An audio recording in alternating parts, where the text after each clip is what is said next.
I have two stepdaughters, Scarlett, 18, and Ava, 16. Scarlett is an amazing singer. She's been in some kind of voice lessons since she was 10 and just graduated from one of the best performing arts schools in the state, where she went on a full scholarship since 6th grade. She has a YouTube channel where she sings that she's starting to make money from and was accepted into some very prestigious music schools. Additionally, she has been working paid gigs for the last 2 years and makes at least $500 to $1,000 per week, more in the summers. She's even been the opening artist at a few concerts. I'm not trying to brag, I'm just saying she's an objectively good singer. Ava, on the other hand, is not a good singer. She likes to believe she is, and she might become one if she actually stuck with voice lessons or choir classes, but she always quits after 1 to 2 weeks because they're bullying her, giving constructive feedback. I've seen the notes her classmates and teachers have given her. Ava also likes to sing very loudly and/or at bad times. For example, if she feels that we're too quiet at the dinner table, she starts to loudly sing. It doesn't sound good, and I honestly don't know how she doesn't hear it. If you ask her to stop, she keeps going, and if you're blunt and say stop, that doesn't sound good / we don't want to hear it, she keeps going and gets even louder just to annoy you. If we're in the car and we don't let her choose the songs, she'll loudly sing whatever she wants, not what's playing, to annoy us, and responds the same way to us telling her to stop. The only person she listens to is her dad. A few weeks ago, we were trying to eat and she was singing again. I told her to stop and she refused, so I took her plate and told her from now on she is no longer allowed to eat at my table. She can eat in her room, the backyard, her car, the garage, wherever she wants, as long as we can't hear her from the dining room, and that this will continue until she can behave appropriately at the table. My husband and I argued about it, but he's not home for dinner, so there isn't much he can do about it. Today she was eating lunch with us and started singing again. I told her to stop and she didn't listen, so I again took her plate and told her to eat somewhere where we can't hear her if she doesn't want to act appropriately. Ava argued that she's a better singer than Scarlett and that Scarlett sings all the time.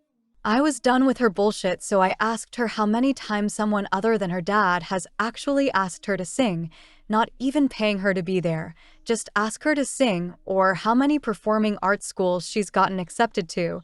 She's applied to many. She started to cry, and my husband wants me to apologize for being rude to her and is insisting I allow her to eat with the family again. Comment 1. ESH, Ava, just because she sounds annoying AF and you because you're a parent and she's a child and you've, seemingly repeatedly, told her she's not good at something she's passionate about and not in a nice way. Encourage her to follow other pursuits, and definitely continue to enforce that it's inappropriate to loudly sing when people want a quiet meal, but brutally laying out that she's rubbish at the one thing she's passionate about and rubbing in her failure to succeed is pretty harsh when it's coming from a parental figure. Especially when it's followed up with "and now go eat alone." OP comment. We've tried to put her in lessons to improve, but she refuses to go or quits after 1 to 2 weeks because she thinks they're bullying her by giving constructive feedback. She's tried soccer and she's actually good at it, but refuses to try out for the school team, and with her tendency to quit after a couple weeks because the teacher tried to teach, we're not going to pay for her to join a club team. Comment 2. ESH, it sounds like she is very envious of her sister and it's causing her to act out. She's being immature and annoying. But it sounds like you all are very quick to remind her that she sucks at singing. It shouldn't be about how good she is or isn't. It should be about being disruptive and loud at the table, in the car, etc. There are times when singing is appropriate and other times when it isn't. If Scarlett was singing loudly at the dinner table, would she be asked to stop? If not, then you guys are extra a-holes. A bit of background information. I 29F and my husband 31M got to welcome our baby boy to the world 6 months ago. He is perfect, healthy and happy. My brother 24M is a special needs person. He has had a lot of medical issues, and when looking you can tell he is different. When I first had my son, my brother was curious and liked being around him but never wanted to hold him. This last month my brother has loved holding my baby and wants to hold him a lot. We have some rules for when he holds him. My brother needs to be sitting down and either my husband, parents or I are close by in case the baby gets fussy and we can take him so my brother doesn't get overwhelmed. It's been working great and I absolutely love the smile on my brother's face as he holds his nephew. Onto the problem. This weekend was our cousin's kid's graduation party. Her and her best friend wanted to do a together party at my cousin's house. Of course my husband, brother, son and I went to the party.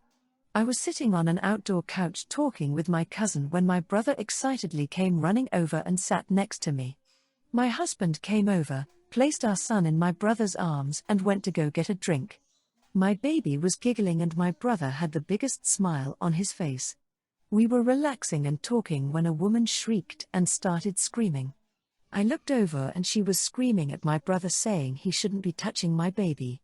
I instantly told her he was just fine but she kept screaming making my baby cry and my brother to panic. I stood up, took my baby and was telling my brother he was fine, trying to calm him down. He was covering his ears and started to cry as the woman began saying that someone like him couldn't hold a baby. I knew she was close and loud and I'll admit my protective instincts kicked in.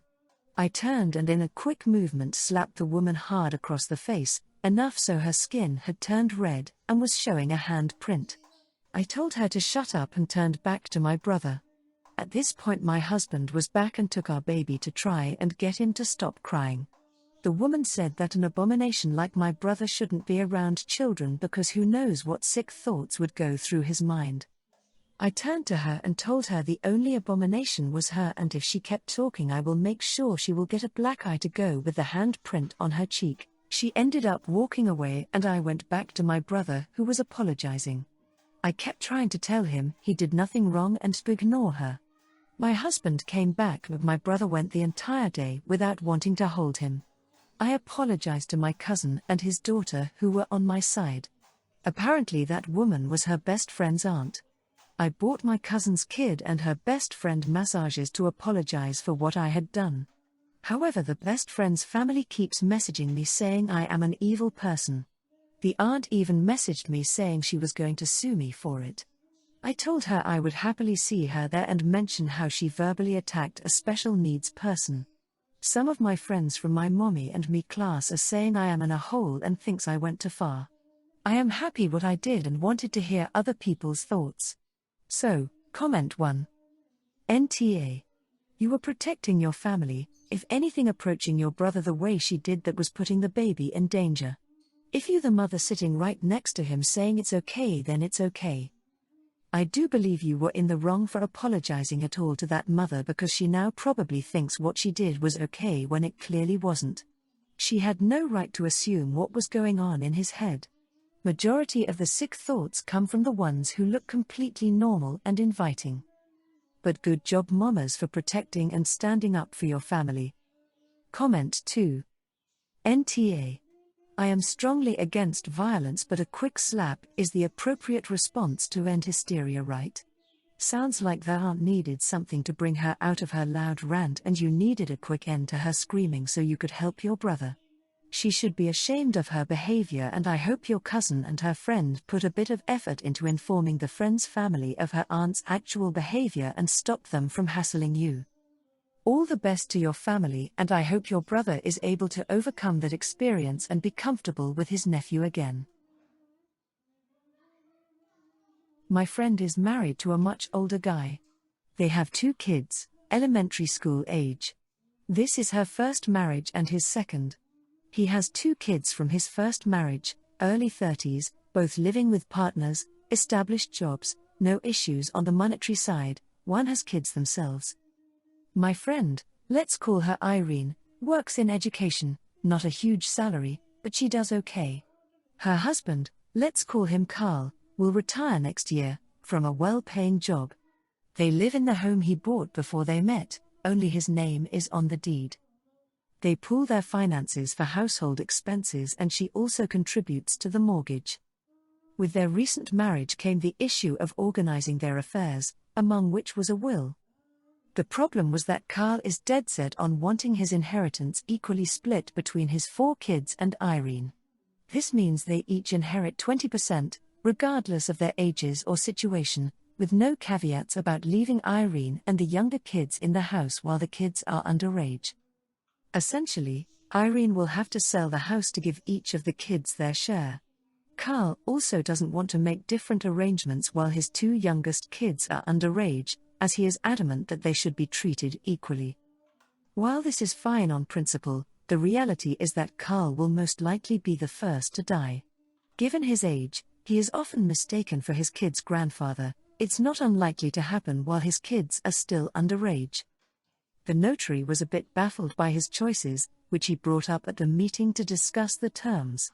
Irene had no idea this was Carl's plan, and she feels vulnerable, understandably so in my opinion.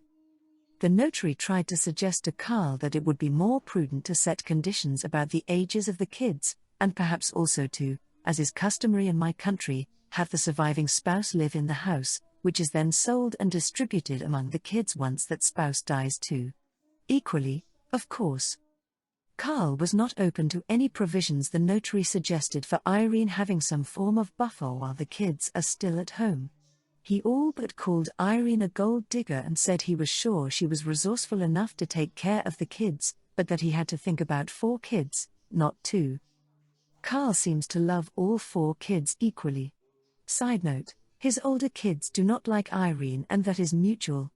They sided with their mother in the divorce. Irene met Carl after the divorce, which the ex and the older kids don't believe. Irene came back from the notary crying her eyes out. I dropped off something at their house by chance and came while they were having an argument about Carl's choices. Carl considers me to be a rational, intelligent person, his words, and asked what my opinion was. When I sided with Irene, he got angry and called me an R for not realizing that important life choices should be made with logic, not emotions. I pointed out his choices seemed illogical and potentially harmful to his 2 younger kids. He disagreed. Comment 1. NTA. I've seen a similar situation play out with a family friend, and it permanently put a crack in the siblings' relationships. Older step-kids forced a sale of the house, leaving step-mum and the new kids temporarily homeless while she tried to secure them housing. It's been 11 years, and the last time the eldest step-kid tried to talk to his younger half-sister, she spat in his face and called him pathetic. This isn't going to end well. Comment 2. 100% NTA. He asked for your opinion and you gave it to him. Sounds like Carl has yet to grapple with his own mortality. Either that or he's a huge R for not considering how his choices will affect his wife and children. Comment 3. NTA, for the sole reason that your opinion was sought. I also think it's a bizarre arrangement and would have said so if asked, as you were. My dad remarried when I was 12 after the death of my mom. My dad's wife was a widow also and had a 7-year-old daughter at the time. I didn't blend the way they wanted me to. I don't hate my dad's wife or stepdaughter. I never felt a family bond with them though. But my stepsister can be really sweet. She's also special needs and behaves very young as a result. She struggles to comprehend things the way someone her age, 20, would. And her view of the world is very young. It makes her far easier to manipulate and far easier to upset. There were times when I still lived with them that I had to be so careful about the things I talked about because she would get so upset. Movies had to be very happy and cheerful and could not have death or bullying or any sarcasm in them because they could really upset her. Which is why I'm so angry right now. So I'm expecting a baby, and my stepsister was so excited the last time she saw me, and she told me she was so excited for me to have a boy named after her dad. I asked her what she meant and she told me my dad and her mom told her that I was going to name a boy after her dad like I'd name a girl after my mom. She told me she hopes I have a boy, and she was so excited and so easily believed that I was going to do that. I mentioned this to my dad and he sheepishly admitted they had told her that and that they were going to ask me to considering naming a son after my stepsister's dad because it would mean so much to her. I told him I wasn't going to do that and he should have known that. He told me they figured but they also really wanted his stepdaughter to be happy. I spoke to him with his wife present and told him to correct the lie they told or he can deal with the consequences of not doing so. She told me I would be heartless to deny her daughter this. My dad asked why I wouldn't do it, and I told him, because I'm not the one who told the lie. I told him the choice was up to him and he can live with the consequences. They said I was blackmailing them and playing games, which wasn't fair. Comment 1, NTA and the audacity. You are blackmailing and playing games with them? What they are doing is the very definition of a lame attempt at emotional blackmail. The saddest part of this is that while you say you never developed a family bond with the Steps, you describe your stepsister as very sweet, showing yourself to be a kind, empathetic person. It also shows them to be cruel, lazy, manipulative people, who are setting up this sensitive disabled young woman for, at best, a great upset. How wicked. Do you really want such cruel, evil people anywhere near your own vulnerable child? OP comment. I have always done my best not to take frustrations with my dad or her mom out on her. I also know that her form of special needs means she doesn't always act her age, for a lack of a better way of saying it, and I always try to focus on that even if some parts are frustrating. But generally she is sweet. I never bonded with her, but I never wished for her to be manipulated by anyone, especially like this. I think her mom is awful to do this to her own kid. Just like I think my dad is awful for doing this to me. He really thought he could guilt me into this. Not really. I'm pretty certain they won't be, but I gave a chance and we'll see if Dad fixes this. I don't think he will, and I have already thought through what will happen next if he doesn't. Comment 2. NTA. They have no control over what you name your child. I have no idea why they even would have told your stepsister that in the first place. It seems ridiculous to expect that you would name your child after someone else's father that you have no connection to. They can tell her the truth and deal with the consequences.